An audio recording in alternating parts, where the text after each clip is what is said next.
I've been in business for nearly 20 years, and it's been a very rewarding experience, I must say, because I very much enjoy the relationships and the support and the opportunity to contribute to small business.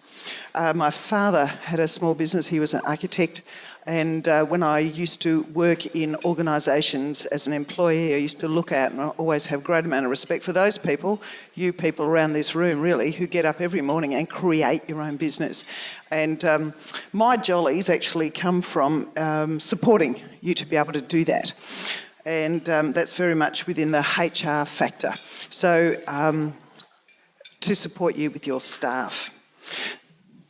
Small business is very tough. I think a lot of you would actually know that in terms of just the multiple things that you're actually challenged with on a daily basis. Nobody gives you the work, you've got to go and find the work, then you've got to actually have all the equipment, facilities, resources to actually achieve this, to achieve your work. So these are some figures here, that some statistics really, that generally for people, 10-hour days. Are there people here who work 10-hour days? Yeah. 60-hour weeks. And sometimes it really is about whether or not you're going to break through and actually achieve more, or if you're going to have a breakdown. And quite often, actually, I do provide support to business owners in terms of just that whole thing of the balance of actually trying to achieve things and run their life on a bigger sort of scope, if you like. The facts are, when I looked at this last year, and I suppose I don't think there'll be a big change, 10% of business owners are actually really struggling with their mental health because of all of the stresses that they're under.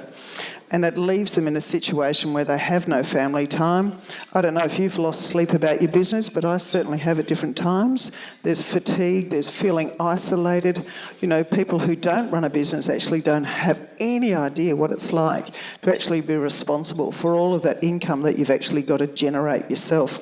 It is a challenge and it's very exciting, but it's also got the other side of things as well. And it can lead to decision paralysis. And these are just some of the issues that people deal with on an ongoing basis. In fact, I've dealt with some of these myself. Why I talk about decision paralysis is that what can happen is that business owners can end up making some mistakes. And making some mistakes in terms of getting the best out of their staff. You spend a lot of money on staff. Staff are one of the biggest expenses for most businesses. And if you don't have these things correct, that's where you're going to waste money. So it's not only optimising your staff that I'm interested in, but it's also about making sure you don't waste money. So creating very clear job descriptions is the one point, and I just mentioned that before, about performance management, having very clear key performance indicators. What is it? Where is that line?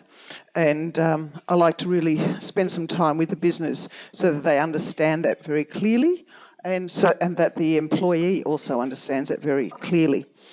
So then I'm also very much involved in finding the right person for that job.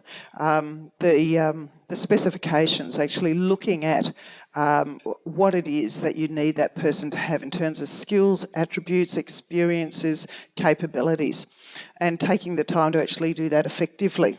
A lot of small businesses, I find, don't address performance management issues. It's like the headache that has been going around the room, apparently.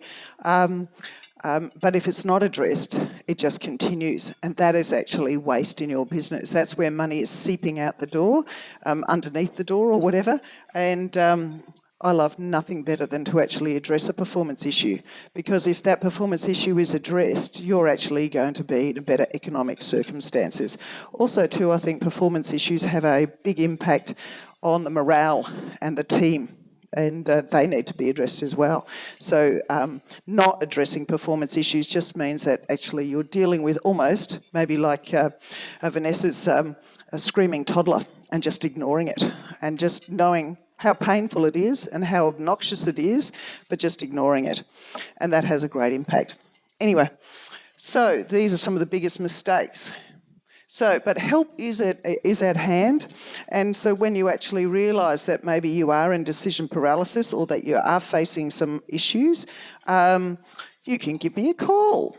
And the big thing about actually being able to help you is that I have been doing this for so long in so many different circumstances, so many different industries. There's not a heck of a lot that I haven't seen, because even though we have lots of change and technology, all those sorts of things, oddly enough, people still stay the same. A lot of their motivations still stay the same. A lot of their patterns of behaviour still stay the same. So it's for people who are experienced in their line of work, it doesn't take too much for you to be able to identify what is happening. And I've got tools and processes that I go through with that. Anyhow, so if you're in business and you want more time, if you want more sleep, if you actually want a better positive attitude, and if you actually want your family to like you because you're actually there, that might be nice. You might need some help. And that's actually part of, I think, the maturation process in businesses, of realising when you actually do need help, that you can't be everything in your business. So I can guarantee that within a few months, these are the things that actually happen, that you see more team cohesion, that you can see a better improvement with the morale and engagement. Once I've actually started working in a business, addressing some of the issues, creating structures, creating systems in the HR area. Within 1 to 2 years, you'll see this process actually happening up here, that you've got a more opportunity to attract a better class of employee, I suppose. People are getting more job satisfaction, and that you actually have better relationships and communications, and that better relationships between management and workers just results in more productivity. I have a case study, but I don't think we've got time for it. So small businesses have actually got a choice. You can actually keep reacting and just letting things buffet you around, or you can actually put some structures into your business with your HR, with your staff, and start either developing or buying in the talent that you actually need to get the productivity and the return on investment.